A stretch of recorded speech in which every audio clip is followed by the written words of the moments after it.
Your personality and confidence decide how the world treats you.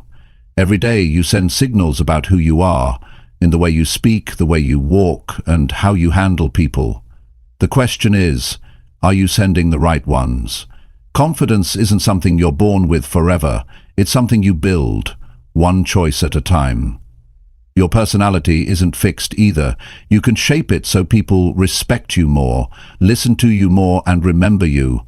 Most people never work on these things. They just hope life will somehow make them confident. That never works. You have to take charge. You have to know what to do every single day to improve how you carry yourself. In this video, I'll give you daily, real-life tips you can start using right now. If you want people to notice you, trust you, and take you seriously, stay with me until the end. This is where it starts. Chapter 1. Start your mornings by telling yourself you can handle today. When you wake up in the morning, you set the tone for your entire day. The first few moments after you open your eyes are not just minutes on the clock. They are the foundation of how you will think, act, and respond to everything that comes your way. If you start those moments with doubt, with worry, with thoughts of yesterday's mistakes, you are already working against yourself. But if you start by telling yourself, I can handle today, you give yourself a gift that changes the course of your day before it even begins. Confidence does not appear out of thin air. It is built, brick by brick, through repeated actions and repeated thoughts. Every morning, you have a choice. You can begin your day reacting to life, letting outside forces dictate how you feel. Or you can begin your day taking control of your mind and your attitude. That control starts with the way you talk to yourself. Your words shape your belief, and your belief shapes your reality. When you tell yourself you can handle today, you are not pretending that everything will be perfect. You are not ignoring the challenges that are waiting for you. You are acknowledging them and still deciding to face them with strength. That decision changes how you stand, how you walk, how you speak to others, and how you respond when something unexpected happens. Think about it. The people you admire, the ones you see as strong and confident, they do not live without problems. They deal with the same daily frustrations, setbacks, and disappointments as everyone else. The difference is how they approach them. They have trained themselves to believe they can handle whatever comes their way. That belief did not start in the middle of the day when trouble arrived. It started in the quiet moments of the morning, when they decided who they were going to be that day. So tomorrow, when you wake up, before you reach for your phone, before you think about your work, before you think about what might go wrong, take a breath and speak to yourself. Say it clearly and mean it. I can handle today. Do not just whisper it without feeling. Feel it in your chest. Say it with the kind of strength you would use if someone you cared about needed to hear it, because you do care about someone. Yourself. This small act may feel simple, but it is one of the most powerful daily habits you can build for your personality and confidence. Why? Because it puts you in the driver's seat of your own mind. If you start the day telling yourself you are strong, capable, and ready, you are training your brain to look for proof of that throughout the day. You will notice moments where you are more patient than you thought, more resourceful than you expected, more confident than yesterday. That evidence builds your belief, and your belief builds your personality. It is not enough to hope for a good day. You must declare that you will have one. You must decide that whatever comes, the traffic, the interruptions, the unexpected calls, the deadlines, the disagreements, you can handle it. That does not mean you will enjoy every challenge. It means you will not let any challenge take away your self-control. Confidence grows when you keep promises to yourself. Every time you start your day with this commitment, and every time you keep it by handling what comes, you strengthen your self-image. You begin to see yourself as reliable, as someone who does not break under pressure. And that self-image is the foundation of true confidence. Now, I want you to imagine a different kind of morning. Imagine you wake up and you do not give yourself this reminder. You go straight to your phone. You see a message that frustrates you. You read some news that makes you angry or anxious. Before you even step out of bed, your mood is already shaped by something outside of you. Then, when you face your first challenge of the day, you are already short-tempered, already tired, already doubting yourself. Do you see the difference? The way you start changes the way you handle everything else. When you tell yourself you can handle today, you give your brain direction. You tell it what to focus on. You make it search for solutions instead of problems. You give it permission to act with courage instead of hesitation. And that changes how people respond to you. They see you as someone steady, someone they can trust, someone who does not fall apart under pressure. That reputation builds your personality. That personality attracts respect, and respect reinforces your confidence. Confidence is not a mystery. It is a skill, and like every skill, it improves with practice. The first few times you tell yourself you can handle today, it might feel unnatural. You might think it is too simple to work, but you are not saying it to impress anyone else. You are saying it to direct your own mind. You are planting a seed every morning, and with enough mornings, that seed grows into a belief so strong that you no longer have to force it. It becomes your natural way of thinking. You may face a day where things go wrong from the start. You might get bad news. You might have an argument. You might feel tired or unmotivated. But if you have trained yourself to believe you can handle the day, those moments will not control you. You will pause, remind yourself of your morning decision, and act with intention. That is the power of this practice. It prepares you to respond well, even when life is difficult. It is not about pretending everything is fine. It is about believing that you are strong enough to deal with it, no matter what it is. And every time you deal with it, you prove to yourself that the belief was right. That proof becomes part of who you are. If you want to improve your personality, you must shape how you think about yourself. People with strong, attractive personalities believe in their own ability to handle life. They do not wait for someone else to give them permission to feel confident. They give it to themselves. And it starts with a simple, powerful, personal statement at the beginning of the day. Some people will tell you to make long affirmations or repeat a list of positive statements every morning. That may work for them, but the most effective change often comes from the simplest, most believable message. I can handle today is short, clear, and powerful. It is not pretending you will never face problems. It is promising yourself that you will face them without losing your strength. Your mornings shape your mindset. Your mindset shapes your actions. Your actions shape your results, and your results shape your confidence. That is the chain. That is how daily personality and confidence growth actually work. You cannot skip the first link. You cannot start the day in doubt and expect to finish it in strength. You must begin with the belief that you are capable. This habit works because it is personal. You are not saying it for applause. You are not saying it for social media. You are saying it for yourself, in private, as a daily agreement. And over time, you will notice the changes. You will notice you walk differently. You speak differently. You respond differently. You will feel more in control because you have started every day by taking control of your own mind. The truth is, no one else can do this for you.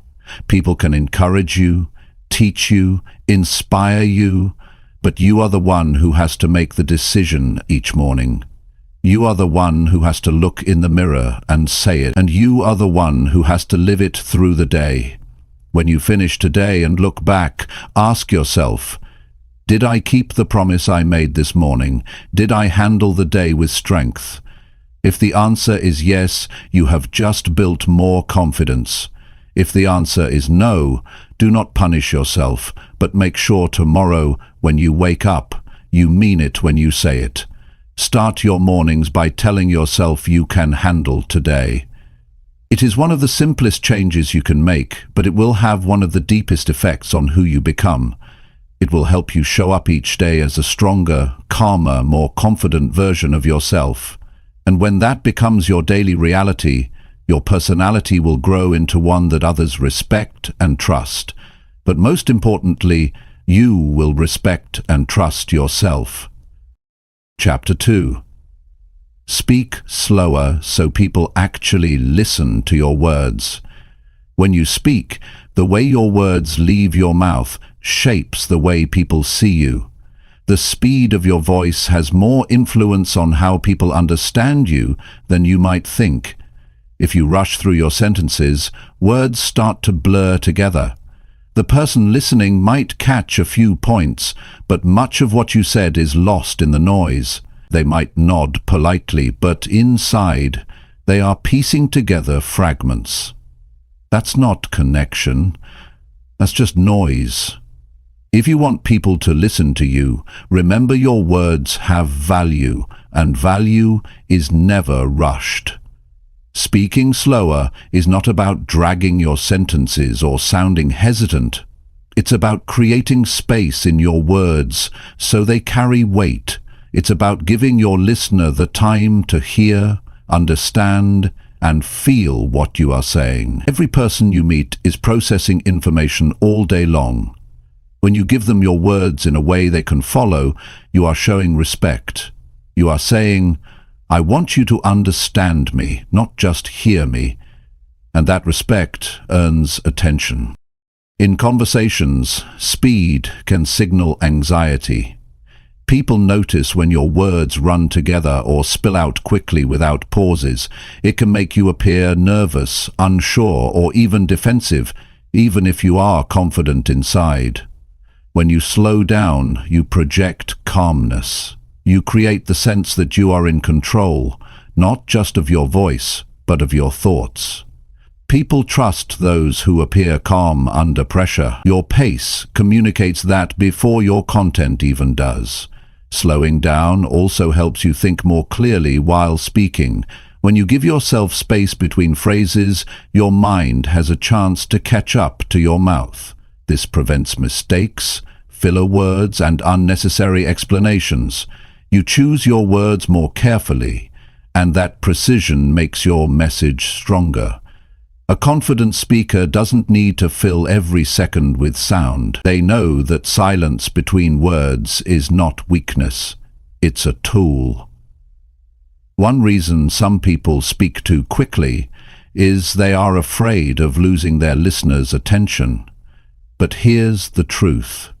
If someone is going to stop listening, they will do it whether you speak quickly or slowly. Speed won't keep their attention, but clarity can.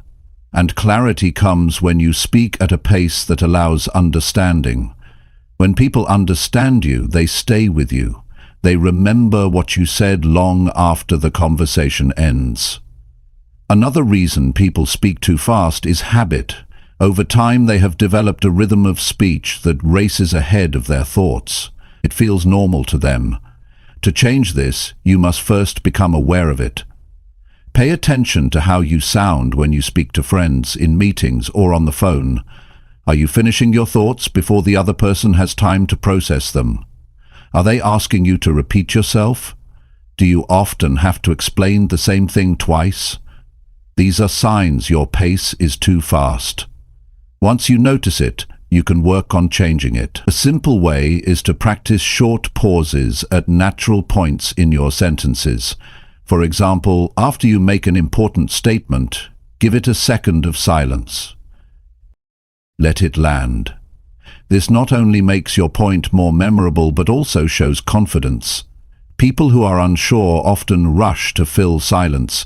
People who are confident let their words breathe. Speaking slower also improves your ability to influence others. Influence is not just about having the right facts or arguments, it's about delivering them in a way that connects. When you speak slowly enough for people to follow you without effort, you reduce resistance. You make it easier for them to agree with you because they don't feel overwhelmed. Fast speech can feel like pressure. Slow, clear speech feels like guidance. It's worth noticing how speaking slowly changes your presence in a group. In meetings or discussions, the person who speaks slowly often becomes the one people turn to for clarity. You'll see heads tilt toward you, eyes focus on you longer. You appear thoughtful, deliberate, and confident, qualities that people respect. And that respect builds your credibility in every area of your life. There is also a personal benefit to slowing your speech. It reduces your own stress. When you slow down, you naturally take deeper breaths. Your heart rate steadies, your shoulders drop. You feel more in control, and that calmness affects your whole body. Conversations stop feeling like a rush to get your thoughts out, and instead become opportunities to connect and express yourself fully. For some, the challenge is not only speed, but also the fear of judgment. They think, if I speak slowly, people will think I'm unsure or not smart enough. But reality works the opposite way. Rushed speech often signals insecurity. Controlled, slower speech signals authority. You have to break the belief that speed equals competence. True competence shows when you can speak in a way that makes understanding easy for the listener. In personal relationships, speaking slowly can also improve connection. When you are talking to a partner, a friend, or a family member, your pace communicates how much you value their presence. If you rush, they feel you are trying to finish the conversation rather than enjoy it. If you slow down, they feel you are truly there with them. That feeling strengthens trust and closeness. This is especially important in moments of conflict. If you are upset and you speak quickly, your words may come out sharper than intended. The other person may react defensively, and the conversation can escalate. But if you slow your pace, your tone softens, your words become more measured, and you create space for resolution instead of argument. Slowing down your speech does not mean losing passion or energy. In fact, it allows your passion to come through more clearly. People can feel the weight behind your words when they have time to absorb them. Your energy becomes focused instead of scattered. You can emphasize key points without raising your volume. The power is in the control, not the speed. To build this skill, you have to practice deliberately. You can start by reading something out loud each day, focusing on speaking slower than feels natural. And record yourself and listen. Notice where you speed up. Then, in real conversations, apply the same control.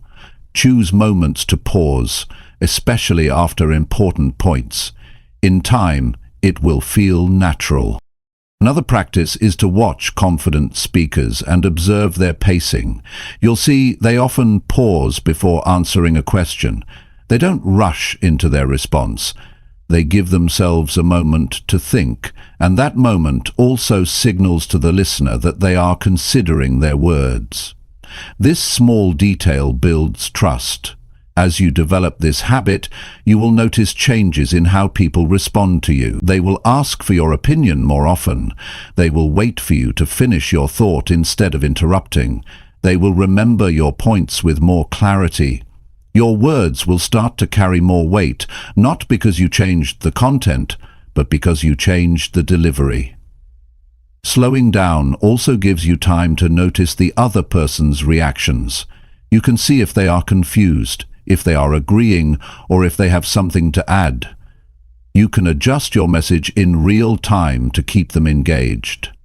This makes you a better communicator because you are not just talking, you are connecting. And connection is the whole point. Communication without connection is just noise. You want people to walk away from a conversation with you feeling like they understood you, that your words mattered, that you cared about what you were saying, and about them hearing it. That doesn't happen by accident. It happens when you are intentional about the way you speak. There will be times when you feel the urge to speed up. Maybe you're excited, maybe you're nervous, maybe the topic is emotional for you. But in those moments, slow yourself down even more. Your words will have greater impact if they are steady and deliberate. You will come across as grounded even when the topic is intense. This is a skill that touches every part of your life. In business, it makes you more persuasive. In personal relationships, it makes you more understanding. In casual conversations, it makes you more interesting to talk to. People will remember you as someone who speaks with purpose, and that reputation will follow you everywhere.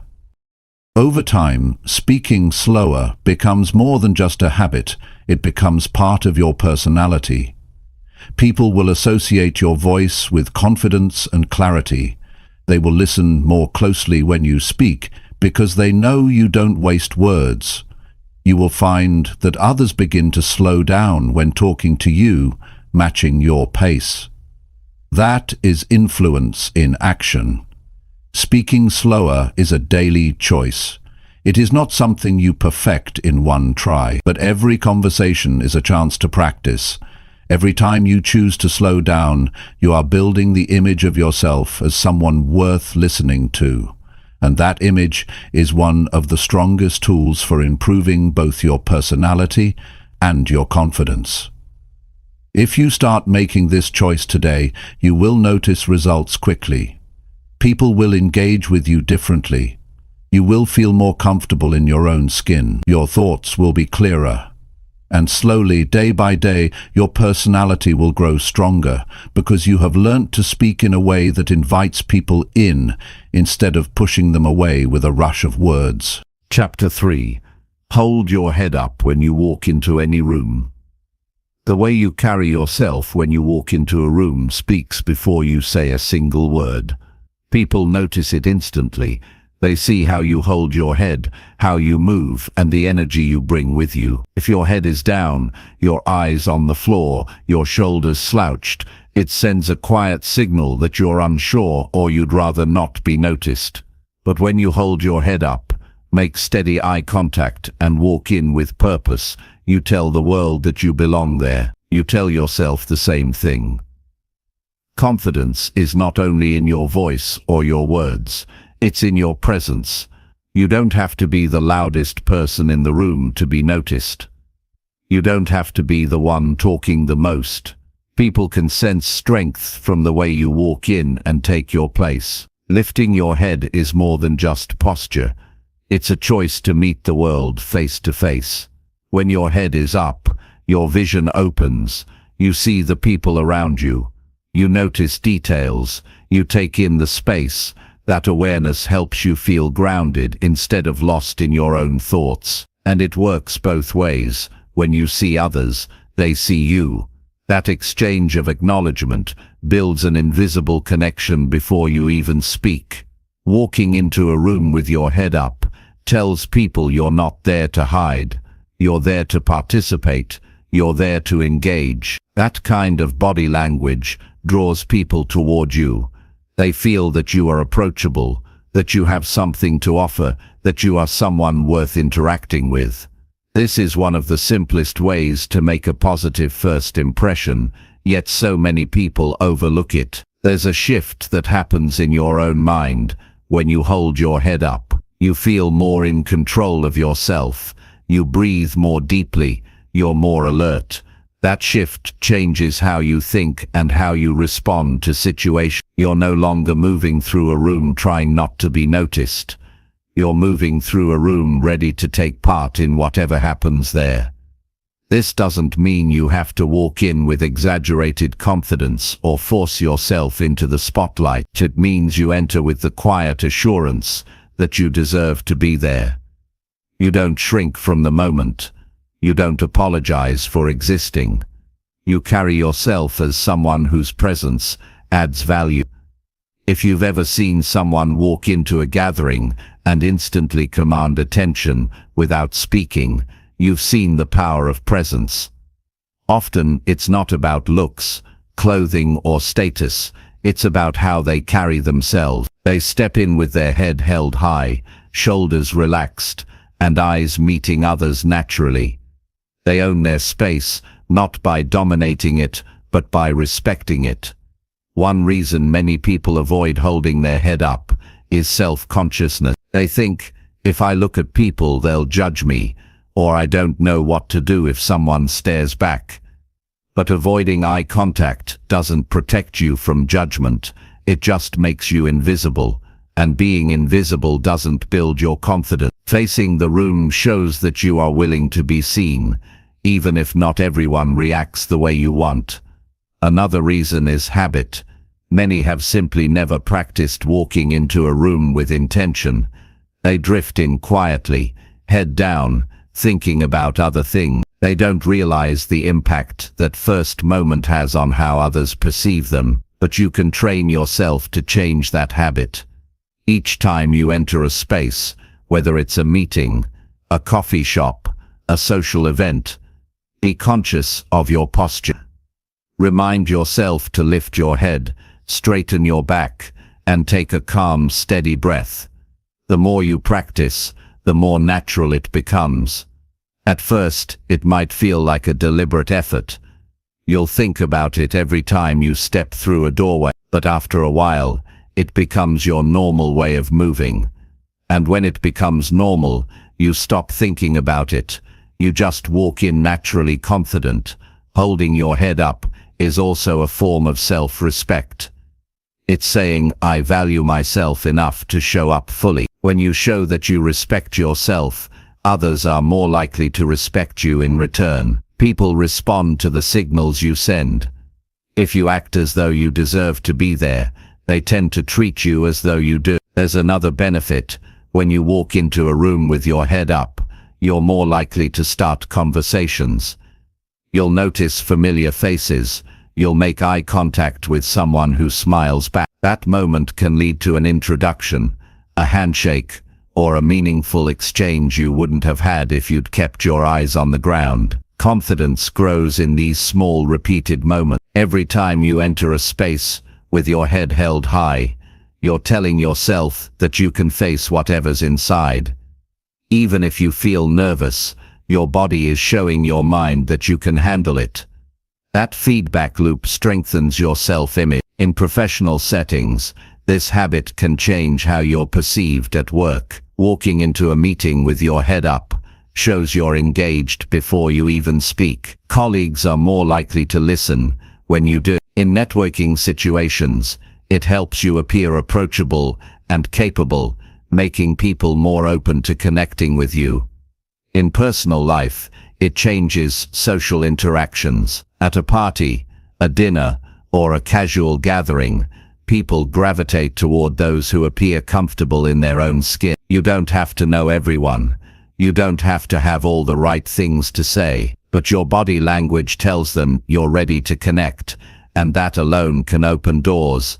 There's also a physical connection between posture and mood. When your head is down, your body collapses slightly inward. That position can actually make you feel smaller and less energetic. Lifting your head opens your chest, lets in more air, and gives your body a sense of space. That physical openness supports emotional openness. If you've ever felt out of place in a room, you know how easy it is to withdraw into yourself. But that only reinforces the feeling of not belonging. The fastest way to counter it is to take up your space, physically and mentally. Holding your head up is a simple step toward claiming that space. Some may think confidence comes from big, bold moves, but often it's the smallest actions that create the biggest shift. The difference between looking down and looking forward changes everything about how you're perceived. It says you're not hiding. You're participating. You're not just passing through. You're showing up. If you struggle with this, Start small. Practice walking into smaller, low-pressure settings with your head up. Notice the difference in how people respond. Pay attention to how you feel inside. Build on those small wins until it feels natural in larger or more intimidating spaces. In time, you'll find that this isn't just about walking into rooms. It becomes part of how you approach life. You start conversations more easily. You volunteer ideas without hesitation. You face challenges with more directness. The physical act of holding your head up becomes a mental habit of facing things directly, instead of avoiding them. Every room you walk into is an opportunity to learn something, meet someone, or make an impression. You can waste those opportunities by slipping in unnoticed, or you can step into them fully by carrying yourself with confidence. The choice is yours every single time. And here's the truth: people remember how you make them feel before they remember what you say. If you walk in with quiet assurance, people feel that you are present, that you're not intimidated, that you respect the moment. That feeling shapes their impression of you far more than most people realize. When you hold your head up, you're not only telling others you're confident, you're reminding yourself, you're reinforcing the message that you can handle whatever's in front of you. And over time, that message becomes part of your identity. You no longer have to think about it, you simply live it. So each time you enter a room, make that choice. Lift your head, open your vision, let your presence arrive before your words do. You don't need to announce yourself. Your body will do it for you. And when it does, people will see you, they will remember you, and most importantly, you will see yourself as the confident, capable person you truly are. Chapter 4. Give full attention when someone is talking to you. When someone is speaking to you, the most valuable thing you can give them is your full attention. It costs you nothing, but it means everything to them. In a world where distractions are everywhere, where people check their phones in the middle of conversations, and where most minds are already thinking of what to say next instead of listening, your complete focus is rare, and rare things carry power. When you listen without splitting your attention, you make the other person feel respected, understood, and valued. That experience leaves an impression far deeper than casual small talk ever could. Listening fully is not just about hearing the words coming out of someone's mouth, it's about being fully present with them in that moment. That means your mind is not wandering to your to-do list. Your eyes are not scanning the room for someone else to talk to. You're not preparing your response before they've even finished speaking. You are there, in that conversation, making them the priority. That kind of attention is rare enough that people remember it long after. When you give someone your undivided attention, you're communicating without saying a word. You're telling them, what you're saying matters to me, and people open up more when they feel heard. They share more honestly. They trust you more. They believe you're someone they can confide in. This trust doesn't just improve your relationships, it improves your reputation. People talk about those who really listen. Think about the times when you've spoken to someone and you could tell they weren't truly listening. They nodded at the right times, maybe said, "Yeah," or "I know what you mean," but their eyes were somewhere else. You could feel they were waiting for their turn to speak, or looking for an escape. That kind of exchange leaves you feeling dismissed. You walk away less connected than before. Now imagine the opposite, speaking to someone who is completely tuned into you. They're not interrupting, they're not rushing you. They're paying attention to every word, every tone, every gesture. You walk away feeling lighter, more respected, and even more confident in yourself. People crave that kind of connection. Most of the time when they speak, they don't just want to be heard. They want to be understood. Understanding requires focus. It requires that you pay attention to not only their words, but also their body language, their tone, their expression. Often what people don't say is just as important as what they do say. When you're fully attentive, you pick up on these subtle cues. You begin to understand not just the surface of what they're communicating, but the deeper meaning beneath it. Listening deeply is also a sign of maturity. It shows that you value others enough to set your own thoughts aside for a moment. Many people think confidence is about speaking well, but it's equally about listening well. Confident people are not afraid to be silent while others talk. They don't need to dominate the conversation to feel important. They know that by listening well, they often gain more respect than if they had tried to talk over everyone. Giving your full attention can even change the course of a relationship. In moments of conflict, for example, truly listening can dissolve tension faster than arguing ever could. When someone feels you're genuinely trying to understand them, they stop feeling the need to defend themselves so fiercely. They feel safer, which opens the door to resolution even in casual, everyday conversations. Attentive listening strengthens bonds and builds goodwill. To give full attention, you have to consciously remove distractions. Put your phone face down or away. Turn your body toward the person. Make steady but natural eye contact. Respond to what they say in a way that shows you understood, not with generic comments, but with responses that reflect their actual words. If they're talking about something important to them, acknowledge it. If they're sharing a challenge, show empathy. This is not about pretending to care, it's about choosing to care in that moment. It's also important to quiet the urge to jump in with your own story. Many people listen only long enough to find a way to connect the conversation back to themselves. That's not real listening. That's waiting for a chance to talk. If someone tells you about their recent trip, resist the immediate impulse to tell them about yours. If they talk about a challenge, resist making it about your own struggles. Let their experience have its moment. There will be time to share your perspective later. Being fully attentive also means being patient with silence. Not every moment of a conversation needs to be filled. Sometimes, after someone finishes speaking, they pause because they are thinking about what to say next. Give them that space. Don't rush to fill the silence. That pause might be the moment when they share something important they were hesitant to say. If you interrupt too quickly, you might miss it. When you practice this kind of attentive listening, you'll find that people start coming to you more often. They'll seek your opinion because they trust you will actually hear them before giving advice. They'll feel comfortable around you because you've shown them they're worth your time and attention. This creates a cycle. The more you listen well, the more people value your presence, and the more they want to keep you in their circle.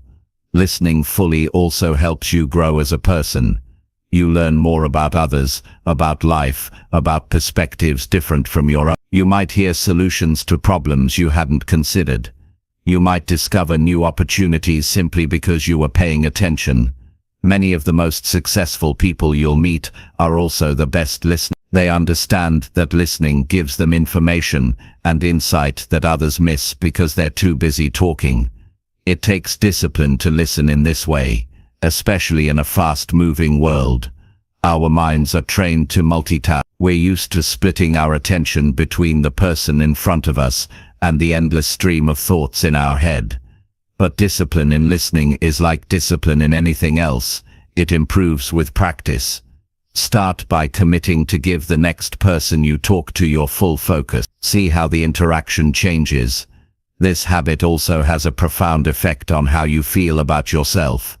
When you engage deeply in conversations, you leave them with a sense of connection and contribution. You weren't just a background presence, you were part of a meaningful exchange. This reinforces your own value in your mind. It tells you that you can offer people something that matters, not just information, but presence. People often underestimate how much listening can influence confidence. When you listen well, you naturally start to speak with more precision when it's your turn. Because you've heard the full picture, your responses are sharper and more relevant. That makes you sound more thoughtful, which in turn makes people take your words more seriously. It's worth noting that giving full attention doesn't mean agreeing with everything someone says. You can disagree completely and still listen fully. The difference is that when you've listened well, your disagreement is based on understanding, not assumption. That makes your point of view stronger and more respectful. In every conversation, there's an opportunity to build trust or weaken it. Full attention builds it. Partial attention weakens it. People can tell the difference immediately.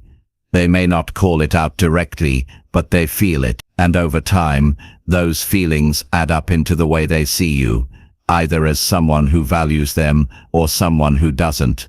If you want to improve your personality and confidence, mastering the skill of attentive listening is one of the most powerful steps you can take. It makes you stand out in a way that's subtle but unforgettable.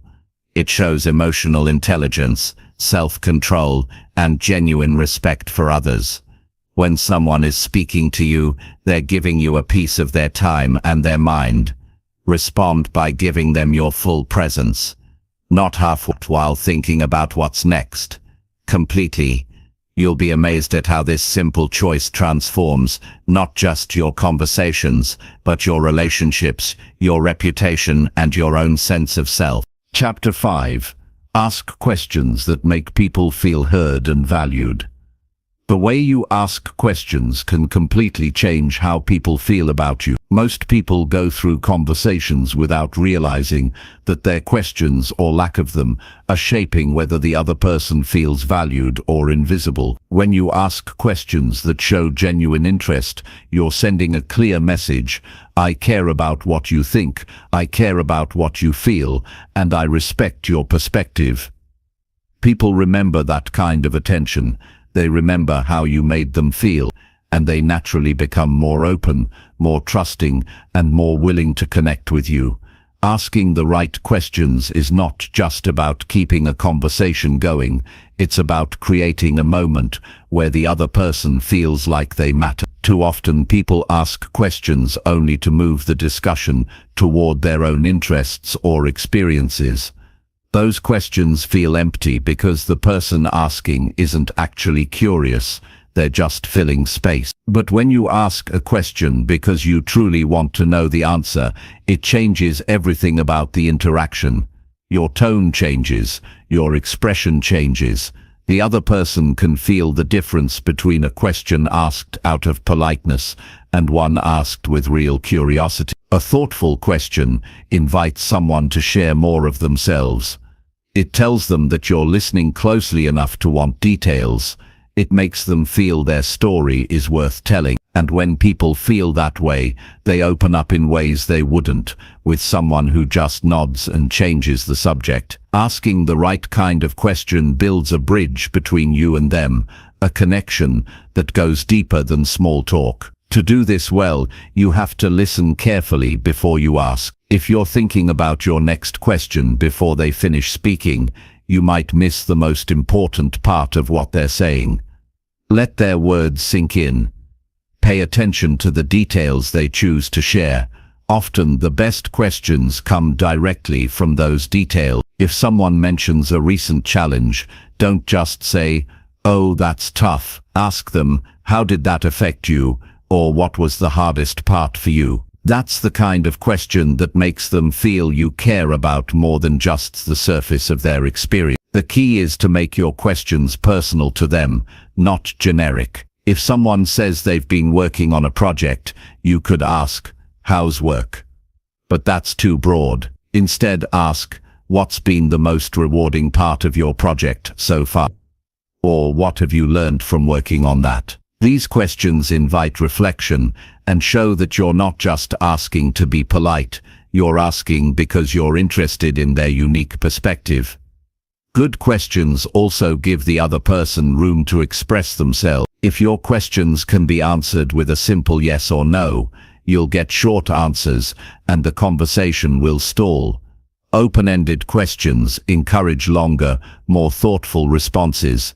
They allow people to tell their stories, share their feelings, and reveal their ideas. That's when real connection happens. There's another layer to this, the way you respond to the answers you receive. Asking a question and then brushing past the answer is almost worse than not asking at all. If you ask someone about their experience and they share something personal, acknowledge it, follow up with another question or a genuine reaction. That shows that you're not just hearing words, you're engaging with their thoughts and emotions. Sometimes the most powerful questions are the simplest. What do you think is an invitation that many people rarely get? In a world where everyone is eager to share their own opinion, being asked for yours can feel refreshing. How are you feeling about that? Is another one. It shows that you care about more than the facts. You care about the emotional side as well. When you consistently ask questions that make people feel heard and valued, you become someone they trust. They know that when they talk to you, you will make space for their thought. They won't have to fight for your attention. They won't have to compete to be understood. And that trust builds stronger relationships in every area of life. Personal, social, and professional. In business, this skill can be the difference between being an average communicator and a great one. Clients, colleagues, and team members respond more positively to leaders and co-workers who ask questions that show interest in their ideas and challenges. It makes them feel respected and part of the process. In personal relationships, it deepens intimacy and understanding. When your partner or friend knows that you will ask and care about the details of their day, they feel supported in a way that words alone can't create. It's also important to remember that asking meaningful questions isn't about interrogation. You're not trying to pry into areas the other person doesn't want to discuss. You're giving them an opportunity to share, and you respect their choice if they want to keep something private. That respect is part of what makes people feel safe opening up to you. Sometimes people hesitate to ask deeper questions because they fear it will be awkward. But awkwardness usually happens when there's a lack of genuine intent. If you're asking out of real interest, most people won't see it as awkward at all. They'll see it as a compliment that you care enough to ask. One of the best ways to make people feel valued through your questions is to remember what they've told you in the past and follow up later. If a coworker mentioned they were nervous about a presentation, ask them later, "How did your presentation go?" If a friend talked about starting a new hobby, check in with "How's your painting coming along?" This shows that you didn't just hear them in the moment, you remembered, and it mattered enough for you to bring it up again. That small act can leave a big impression.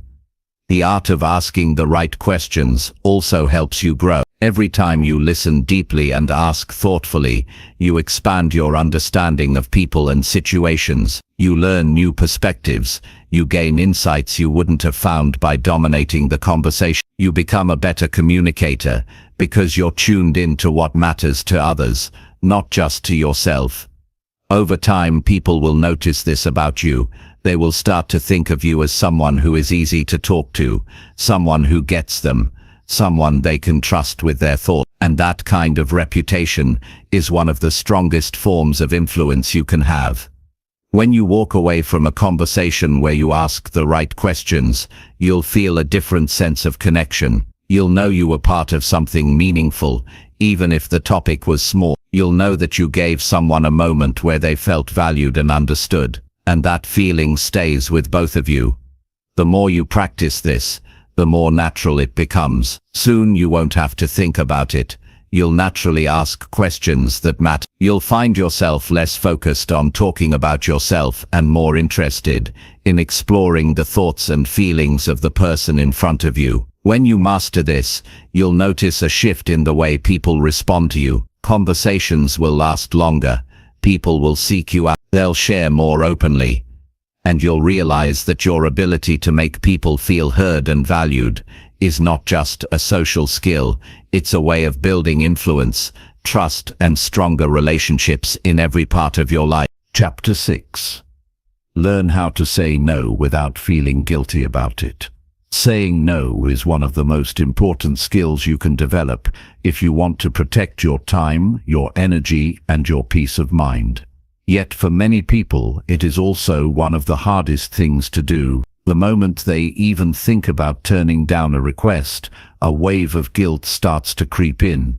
They worry about disappointing someone, about seeming selfish, about being judged as unhelpful or unkind. And so, they say yes when every part of them knows they should be saying no. Over time, this habit drains them, overwhelms them, and leaves them wondering why they never seem to have enough time for what truly matters. The truth is, saying no is not about rejecting people. It's about choosing where your limited time and energy will go. Every yes you give takes something from you. Your hours, your focus, your emotional bandwidth. And when you give too many yeses, especially to things that don't align with your priorities or values, you rob yourself of the ability to give your best to the things that do matter. That is why learning to say no without feeling guilty is essential for building confidence and a stronger personality. It's a sign that you know your worth and respect your own boundaries. Part of the guilt comes from how we've been taught to see no. Many of us were raised to believe that saying no is rude or selfish. We learned that being a good person means being agreeable and accommodating. And while kindness and generosity are valuable, they lose their meaning when they come at the expense of your own well-being. You cannot show up fully for others if you are constantly running on empty. Saying no when you need to is not an act of selfishness, it's an act of responsibility toward yourself and the people who truly depend on you. It also helps to realize that you cannot please everyone, no matter how hard you try. There will always be someone who wishes you had said yes, someone who doesn't understand your reasons, someone who takes your no personally. But their reaction is not your responsibility. Your responsibility is to make choices that keep you balanced, healthy, and able to give your best to the things that truly matter to you. The more you accept this, the easier it becomes to release the guilt. The way you say no also matters. A firm but respectful no is more than enough. You do not need to give a long explanation or justify yourself with excessive detail. The more you explain, the more it can sound like you are unsure of your decision, and the more space you leave for the other person to push back. A simple, confident response, something like "I appreciate you thinking of me, but I can't commit to that right now," communicates your decision clearly while maintaining respect. One powerful shift is to see no as a positive action rather than a negative one. When you say no to something that doesn't serve your goals or values, you are saying yes to something else that does. You are protecting your time for the things that matter most to you, whether that's your work, your health, your family, your rest, or your personal growth. That is a choice worth making without apology. Of course, saying no will feel uncomfortable at first, especially if you are used to saying yes automatically. You may feel a tightness in your chest, a rush of anxiety, or the urge to quickly take your words back. But remember, discomfort is part of growth. Every time you follow through on a no you know is right for you, you strengthen your ability to stand by your decisions. You begin to trust yourself more, and that trust builds confidence. It's also worth noticing that people who respect you will respect your no. In fact, setting boundaries often increases the respect people have for you.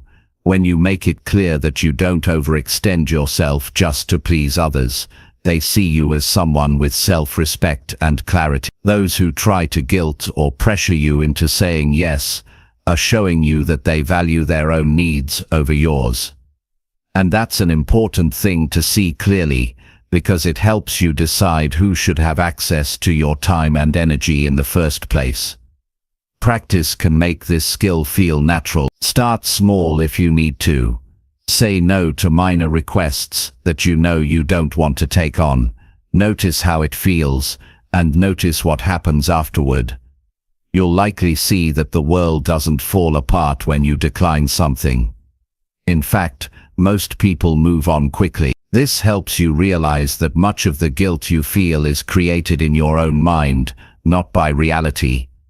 Over time, you can start applying no to bigger requests, the kind that would have drained you in the past. You'll find that you have more space in your life for what matters. You'll feel less resentful, less overcommitted, and more in control of your own schedule. And the people who truly value you will adjust to the fact that you have limits, just as they have their own.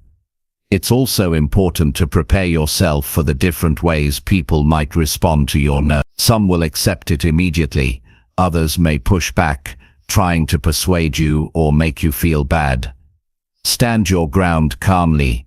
You don't need to match their pressure with defensiveness. A calm, steady tone sends the message that your decision is final and not open to negotiation. You might also experience a subtle shift in how you see yourself. When you start saying no to things that drain you, you begin to see yourself as someone who takes their own needs seriously. That sense of self-respect changes how you walk into situations, how you interact with others, and how you make decisions in general. Your personality becomes stronger because you are no longer living by the demands of others. You are living by your own choices. There will still be times when you decide to say yes, even when it's inconvenient, because it truly matters to you or to someone you care about deeply. But the difference is that those yeses will be intentional, not automatic. They will come from a place of generosity, not obligation. And because you haven't drained yourself by saying yes to everything, you'll have the energy to give fully when you do choose to help. Another benefit of learning to say no is that it teaches others how to interact with you. People will learn over time that you are someone who values your time, who makes deliberate choices, and who does not bend just to avoid conflict. This can change the way they approach you, leading to more respectful and thoughtful requests. In the end, learning to say no without guilt is about aligning your actions with your priorities. It's about choosing not to trade your well-being for the comfort of avoiding a momentary discomfort in saying no. It's about realizing that your time and energy are not infinite, and that protecting them is not selfish, it's essential. When you stand by your decisions without guilt, you reclaim control over your life. You stop letting the expectations of others run your schedule. You stop sacrificing your own needs for the sake of avoiding awkwardness. You stop living in a way that leaves you stretched thin and unfulfilled. Instead, you create a life filled with choices that truly reflect who you are and what you value. That is the power of a well-placed no. It's not about rejecting others. It's about saying yes to the life you actually want to live and doing it without apologizing for it. Once you embrace that, you'll see that no is not just a word. It's a statement of self-respect, a tool for building confidence, and a key to living with more intention and more freedom than you ever thought possible. Chapter 7. Fix one small habit daily that makes you feel weak. Every person has habits that quietly chip away at their confidence and strength. They may seem small in the moment, a delay in starting something you said you'd do, checking your phone when you should be focusing, eating when you're not really hungry, avoiding a task because it's uncomfortable, but over time, they shape how you see yourself. They reinforce the feeling that you're not in full control of your life, and the longer you let them stay, the more they create a quiet sense of weakness inside you.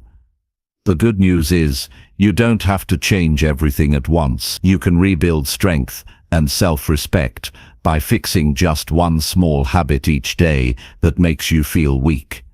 This works because small habits are the foundation of who you are. You might think the big wins are what build confidence, but those big wins are made possible by hundreds of small decisions made over time. Every time you choose to correct a small, self-defeating habit, you're proving to yourself that you can make changes. That proof builds trust in yourself, and when you trust yourself, you walk differently, talk differently, and make stronger choices in every part of your life. It starts with noticing. You can't fix what you don't see. Pay attention to your daily routines and ask yourself, which habits leave me feeling weaker instead of stronger? Be honest with yourself. No one else needs to know this list. Maybe you stay up later than you should and wake up tired.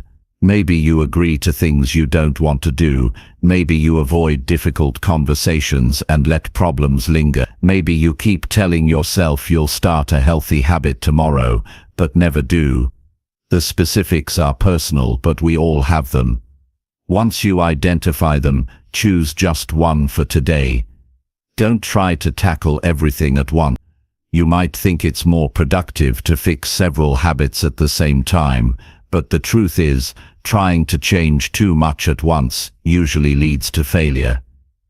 You end up overwhelmed, slipping back into old patterns and feeling even weaker than before. Instead, commit to fixing one small habit each day. The focus and success of that one change give you momentum to tackle the next. When you start this process, keep your changes realistic. The point is not to completely eliminate a lifelong habit in one day. The point is to take one concrete action today that moves you in the right direction. If your habit is procrastinating on a project, then today, open it and work for just 20 minutes. If your habit is skipping breakfast and running on low energy all morning, make yourself a healthy breakfast today. If your habit is scrolling on your phone before bed, put the phone down 30 minutes earlier tonight. Each action is small, but each one is a win you can claim at the end of the day. What makes this powerful is the psychological shift that comes with it. Every time you follow through, you send yourself a message: I am someone who takes action. I am someone who fixes what holds me back. That message matters more than the size of the habit you're changing. It's not just about drinking more water, taking a walk, or making your bed. It's about proving to yourself that you have control over your choices. Some days, the habit you work on might be easy to fix. Other days, it will be harder. That's normal. The point is not to be perfect every single time. The point is to keep showing up and making the effort daily. Even on tough days, choose a small win. That win might be as simple as not hitting the snooze button, keeping a promise you made to yourself, or putting in a few minutes of work when you don't feel like it. Over time, these daily corrections start to stack up. What once felt like effort becomes normal. You begin to notice that some of the habits that used to weaken you have faded without you even trying to force them out. That's the beauty of focusing on one small improvement each day. You create lasting change without overwhelming yourself. It's also important to pay attention to how you feel after fixing a habit. That feeling is your reward. It's a mix of pride, relief, and renewed energy. Hold on to it. Remind yourself of it the next time you're tempted to skip the work. That emotional memory helps you stay consistent because you've felt the difference between giving in to weakness and choosing strength. This daily process does more than just make you feel stronger. It builds a deeper kind of self-respect. You can't truly respect yourself if you're always breaking your own promises or ignoring the habits that hold you back. Self-respect grows when your actions match your intentions. When you say you'll do something and then you actually do it, you start to see yourself as reliable. And when you see yourself that way, your confidence naturally rises. Some people avoid this process because they feel overwhelmed by how many habits they'd like to change. They think it's not worth starting if they can't fix them all at once. That thinking keeps them stuck. The truth is, even the smallest improvement today puts you ahead of where you were yesterday. And those small improvements compound over time into massive change. But that only happens if you start. You'll also notice that fixing one habit often influences other areas of your life. If you start going to bed earlier, you wake up with more energy, which makes it easier to work out, which boosts your mood, which improves your interactions with others. Small changes ripple outward. That's why focusing on one habit a day is so effective. It's manageable, but it can lead to unexpected and far-reaching results. This isn't just about productivity or discipline, it's about reclaiming control of your life. Weak habits make you feel like life is happening to you. Strong habits remind you that you have a say in how your life goes. Each time you take one of those weak habits and replace it with a stronger choice, you're taking back a piece of your power, and once you start experiencing that, you won't want to go back. You'll also find that people around you notice the change. They might not know exactly what's different, but they'll sense it in your presence. You'll carry yourself with more assurance. You'll speak with more certainty. You'll seem more reliable because you're actually living in a way that matches your words. People trust those who have control over themselves. This process will test your patience. There will be days when you want faster results, when you feel like one habit a day isn't enough. But remember, you're building something that lasts. Rushing often leads to burnout and relapse. Steady improvement, on the other hand, becomes part of who you are.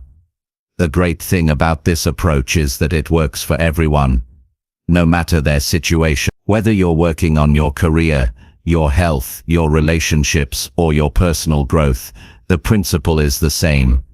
Identify a habit that makes you feel weak and fix it today. Tomorrow, fix another. And keep going. Eventually, you'll look back and realize how far you've come. The habits that once drained you will be gone or greatly reduced. In their place will be routines and choices that strengthen you. And because you built them one at a time, they'll feel natural, not forced. That's how lasting confidence is built, not in a single leap, but in consistent steps forward, one small correction at a time. When you do this long enough, you begin to see yourself differently. You stop identifying as someone who struggles with discipline and start seeing yourself as someone who takes action. That shift in identity is powerful. It changes how you approach challenges, how you think about your goals, and how you interact with others. So each day, ask yourself, what is one habit today that is making me weaker? And then do something about it, even if it's small. Even if it seems insignificant. That daily act of reclaiming control will not only make you stronger, but will build a version of you that you are proud to live with. That's the real reward. Not just better habits, but a stronger, more confident you who knows that no matter what, you have the power to shape yourself, one decision at a time. Chapter 8. Talk about your achievements without downplaying yourself. Many people achieve meaningful things in life, yet when it comes time to speak about them, they shrink their words, rush past the details, or make it sound like it was no big deal. They do it because they fear being seen as arrogant. They do it because they've been taught that humility means hiding their success. They do it because they feel uncomfortable taking up space. But downplaying your achievements doesn't make you humble. It makes you invisible. It hides the work you've done, the challenges you've overcome, and the value you bring to the table. If you want to improve your confidence and your personality, you must learn to talk about what you've accomplished in a way that is honest, respectful, and unapologetic. When you share your achievements openly, you give people a chance to understand you better. You show them not just what you've done, but what you're capable of. This is not about boasting, it's about telling the truth. There is a difference between arrogance and confidence. Arrogance exaggerates and demands admiration. Confidence states facts and allows others to draw their own conclusions. When you speak clearly about what you've accomplished, you're not claiming you're better than anyone else. You're giving an accurate picture of what you've done and what you can do. Part of the reason people struggle with this is that they've gotten used to brushing off compliments. Someone says, "That was amazing work," and they answer, "Oh, it was nothing." Someone says, "You did a great job," and they say, "I just got lucky." Over time, this habit of dismissing praise becomes automatic. But every time you do it, you tell yourself and others that your work isn't worth acknowledging. It sends the wrong message. Not only does it weaken your self-image, but it also tells people that you might not even value your own effort. You have to start by breaking that reflex. When someone gives you a compliment, receive it. Look them in the eye, smile if it feels natural, and say, "Thank you." That's it.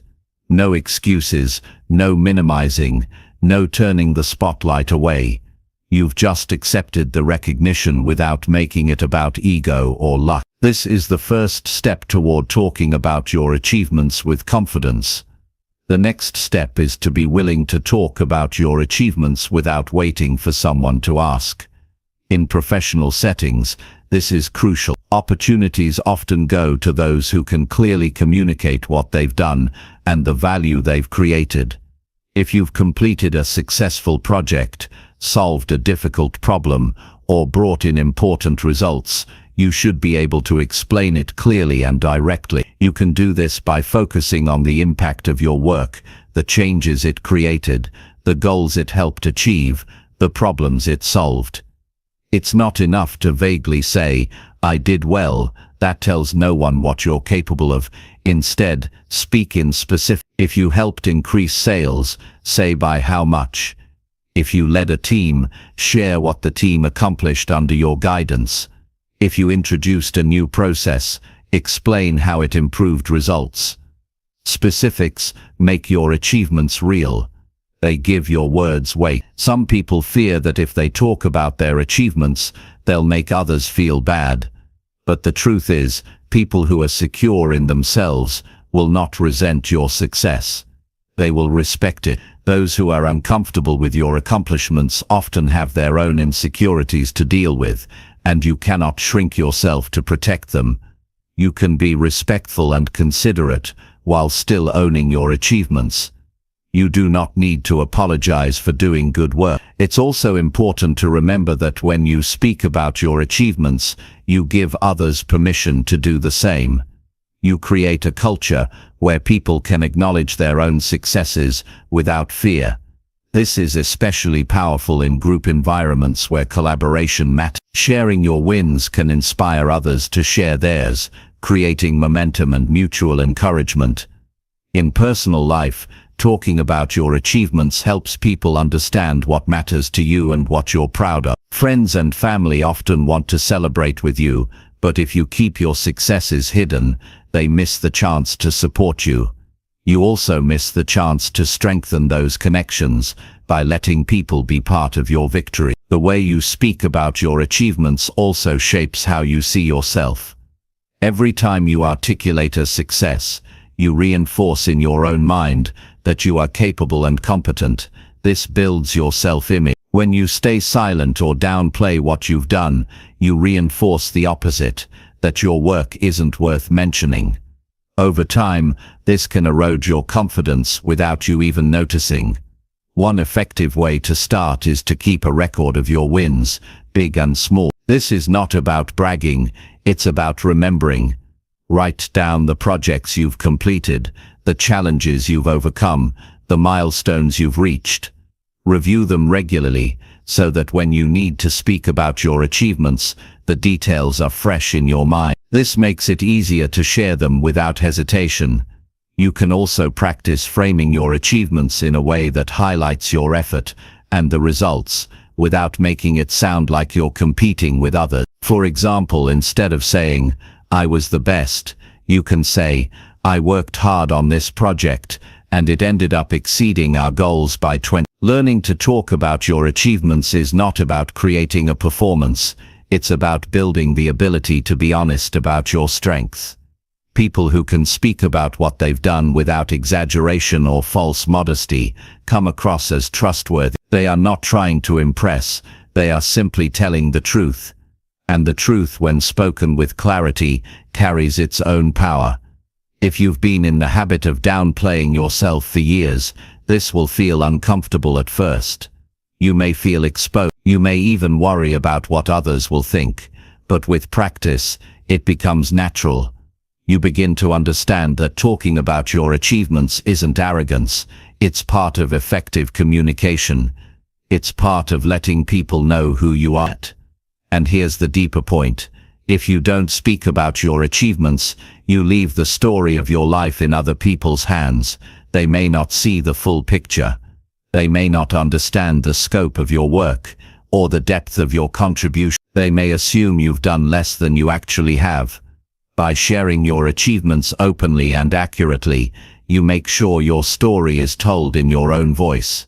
Over time, as you continue to do this, you'll find that it affects not just how others see you, but how you approach new challenges. Knowing that you will own your successes makes you more willing to take on difficult work. It makes you bolder in setting goals. It strengthens your belief that you can rise to the occasion, because you have proof from your own history. So stop shrinking your achievement. Stop turning away from recognition. Stop thinking that talking about what you've done is somehow wrong. Speak your truth, with respect and clarity. Show the world what you've worked for, and what you've achieved. Let your words match the reality of your effort. When you do, you will find that your confidence grows naturally, your presence becomes stronger, and your personality shines with authenticity and strength. Chapter 9. Try one thing today that scares you a little. Fear has a way of keeping people exactly where they are. It convinces them to stay within the familiar, to stick with what's comfortable, and to avoid anything that might cause uncertainty. But the truth is, growth doesn't happen inside that comfortable space. It happens in those moments when you take a step towards something that makes your heart race a little faster. It doesn't have to be something extreme. It can be small. It can be simple. But it has to be real enough that it pushes you beyond what you normally do. Trying one thing today that scares you a little is a way to tell yourself, I can handle more than I thought. Every time you do this, you expand the limits of what you believe you're capable of. When you avoid the things that scare you, your mind learns to associate them with danger. The longer you avoid them, the stronger that association becomes. Soon it's not just fear, it's habit. You stop even considering certain actions because they feel out of reach. The only way to break that pattern is to prove it wrong. And the fastest way to prove it wrong is to take a small step towards something you've been avoiding. You don't have to erase the fear in one big move. You just have to show yourself that you can act even when it's there. This is not about chasing fear recklessly. It's about choosing challenges that are safe but uncomfortable. It might be speaking up in a meeting when you usually stay quiet. It might be starting a conversation with someone you've never met. It might be trying a skill you've been curious about but too nervous to attempt. It might be sharing an idea you've been holding back. What matters is that it feels just outside your comfort zone.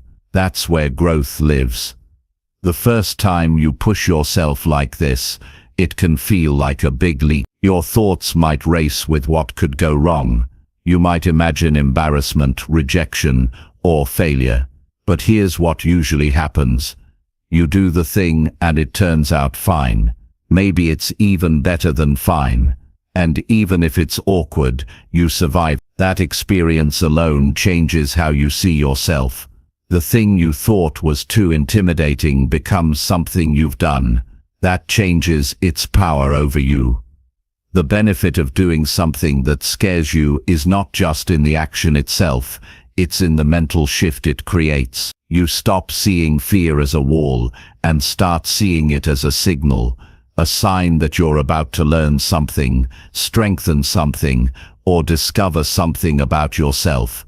That change in mindset is powerful because it opens doors you would have walked past before. When you make this a daily habit, it stops feeling like a big event. It becomes part of how you live. Each day, you look for that one thing that nudges you forward. The email you've been avoiding, the phone call you've been putting off, the feedback you've been afraid to give, the opportunity you've been unsure about. You stop waiting for courage to show up and start building it one action at a time. Some days your action will feel small. Other days it might be a bigger step. The size doesn't matter as much as the consistency. The more often you face something that makes you uneasy, the more your mind learns that fear isn't a stop sign. You start approaching life with more curiosity than hesitation. You start saying yes to things you would have avoided. You stop letting what-if scenarios control you. One thing to remember is that you don't have to wait until you feel ready. Most people make the mistake of thinking they need to feel confident before they act. Confidence doesn't come before action, it comes from action. You can be nervous and still take the step. You can doubt yourself and still try. The important part is not letting the fear make the decision for you. You'll also notice that when you take these small steps, people around you start to see you differently. They see someone willing to try, someone who takes initiative, someone who doesn't let hesitation hold them back. That perception can open opportunities because people naturally trust and respect those who are willing to take risks in pursuit of something meaningful. It's also worth mentioning that this habit builds resilience. Not every attempt will go the way you hope. Sometimes you will try something and stumble. Sometimes you'll feel awkward. But even those moments are valuable because they show you that you can recover. The more you recover from discomfort, the less afraid you are of it. That's when you become truly confident, when you know you can handle not just success, but also the moments that don't go as planned.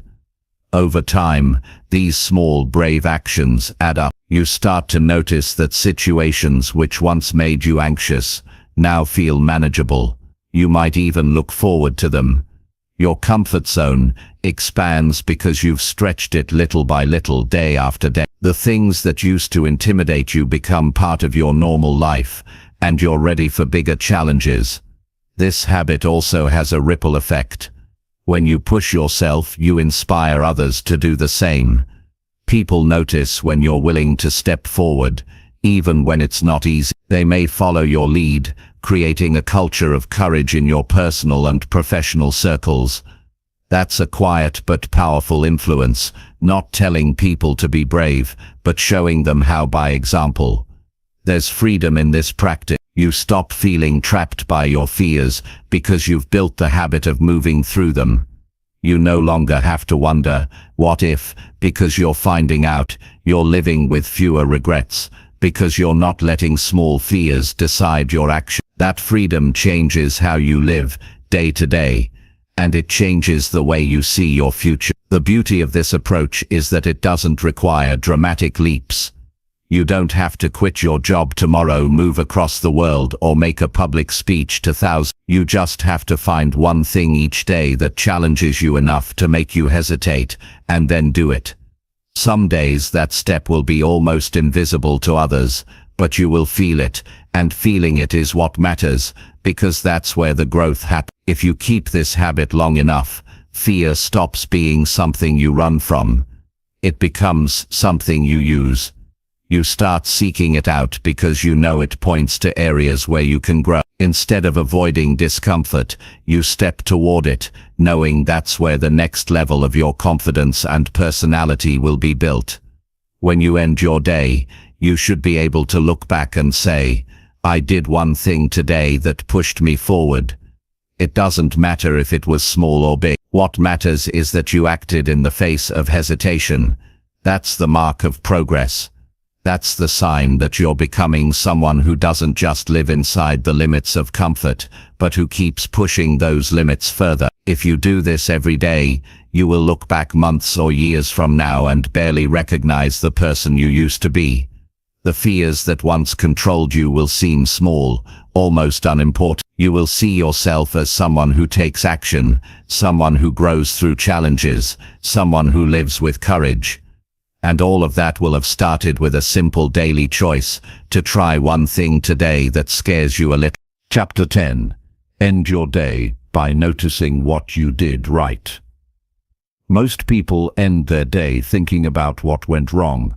They replay mistakes, missed opportunities, or awkward moments in their mind, until it feels like those few things define the entire day. This habit quietly erodes confidence and creates a mindset where no matter how much you accomplish, you end up feeling like you didn't do enough. If you want to build a stronger personality and lasting self-belief, you need to flip that habit. Instead of closing your day by focusing on shortcomings, close it by noticing what you did right. This is not about ignoring mistakes or pretending challenges don't exist.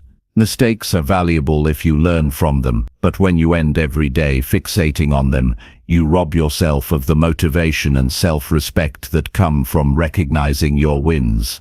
No matter how imperfect your day was, there were things you handled well. Maybe you made a difficult decision. Maybe you stayed calm in a tense moment. Maybe you kept going when you felt like stopping. Maybe you showed up for someone who needed you. Those moments deserve your attention, and they deserve to be the last thing you carry into your rest. When you make this a daily habit, you teach your mind to see progress where it used to see only flaws. You begin to notice that even on days when nothing seemed to go according to plan, there were still victories worth remembering. This shift changes the way you feel about yourself. Instead of ending the day with self-criticism, you end it with gratitude for your own effort. That gratitude feeds your motivation for tomorrow. The process is simple, but it requires intention. At the end of each day, take a few minutes to reflect. Ask yourself, what did I handle well today? And answer honestly. If your first thought is nothing, push past it. Look closer. Think about small things. Did you speak up when it mattered? Did you follow through on something you promised yourself? Did you listen when someone needed you? Did you make progress even if it was small? Wins don't have to be dramatic to count. Write them down if you can. Putting your wins on paper makes them tangible. It also builds a record you can look back on during harder days. Seeing proof of your daily progress reinforces the truth that you are moving forward, even when it doesn't feel like it in the moment. This is especially important if you tend to be hard on yourself. A written record keeps your inner critic from convincing you that you never do enough. You'll find that when you focus on what you did right, you go to bed with a calmer mind. Instead of lying awake replaying mistakes, you feel a quiet sense of satisfaction. That peace helps you rest better, and better rest makes it easier to face the next day with energy. This isn't just a mental shift. It has real effects on your overall well-being. Another benefit of ending your day by noticing what you did right is that it trains you to look for opportunities to do things right tomorrow. When you know you're going to reflect on your wins at the end of the day, you start moving through your day with more intention. You think, how can I make sure I have something to feel proud of tonight? That mindset changes how you approach challenges and choices throughout the day. It's also a way to build self-trust. Every time you recognize a win, you're reinforcing the belief that you can rely on yourself. Over time, that belief grows stronger. You stop doubting whether you can handle what life throws at you because you have daily evidence that you can. Some people avoid this kind of reflection because they think it's self-indulgent. They worry that focusing on what they did right will make them complacent. The reality is the opposite. Recognizing your wins fuels your drive to create more of them. It gives you the emotional strength to keep pushing through difficult days. People don't become complacent from recognizing their progress, they become complacent from ignoring it. This habit also affects how you interact with others. When you end your day feeling good about your actions, you carry that positive energy into your relationships. You're more patient, more open, and more willing to encourage others. Your sense of accomplishment becomes something you can share, making your connections with people stronger. It's important to remember that what you count as a win is personal. Don't compare your list to someone else's. For you, a win might be making a tough phone call you've been avoiding. For someone else, it might be completing a major project. Both are equally valuable if they represent growth or effort. Your wins are about you, your values, your goals, your challenges. The more you do this, the more your definition of success expands. You start to see wins in moments you used to overlook, moments of patience, moments of honesty, moments of courage. This is how you begin to appreciate your own growth in real time, instead of only recognizing it in hindsight. There will be days when you feel like nothing went right. Those are the days when this habit matters most. Even if your win is simply getting through the day without quitting, acknowledge it. Even if it's just showing up when you didn't feel like it, give yourself credit. Progress doesn't always look exciting, but it's still progress. By ending your day on this note, you also create a natural boundary between today and tomorrow. You close the day with recognition, which makes it easier to let go of what didn't work out. You don't carry that weight into the next morning. You start fresh, without the burden of yesterday's self-criticism. Over time, this simple habit can change your overall self-image. Instead of seeing yourself as someone who constantly falls short, you start seeing yourself as someone who consistently moves forward. That self-image is the foundation of lasting confidence. It's not built on pretending to be perfect. It's built on knowing, deep down, that you are capable and committed to doing your best. Ending your day by noticing what you did right is one of the most effective ways to build that foundation. It doesn't take much time. It doesn't require any special tools. All it requires is the willingness to pay attention to your own effort and to value it. When you make this a habit, you're not just giving yourself a better night's rest. You're building the mindset that will carry you toward bigger goals, stronger relationships, and a deeper sense of self-respect. And when you wake up the next morning, you start not from a place of doubt or regret, but from a place of quiet confidence. You know you ended yesterday well, and that knowledge gives you a stronger start today. That's how daily improvement works. One choice, one reflection, one win at a time. Over weeks, months and years, those wins become the story of your life, and that story is worth telling proudly. Because you built it intentionally, starting with the simple choice to notice what you did right before you close your eyes each night.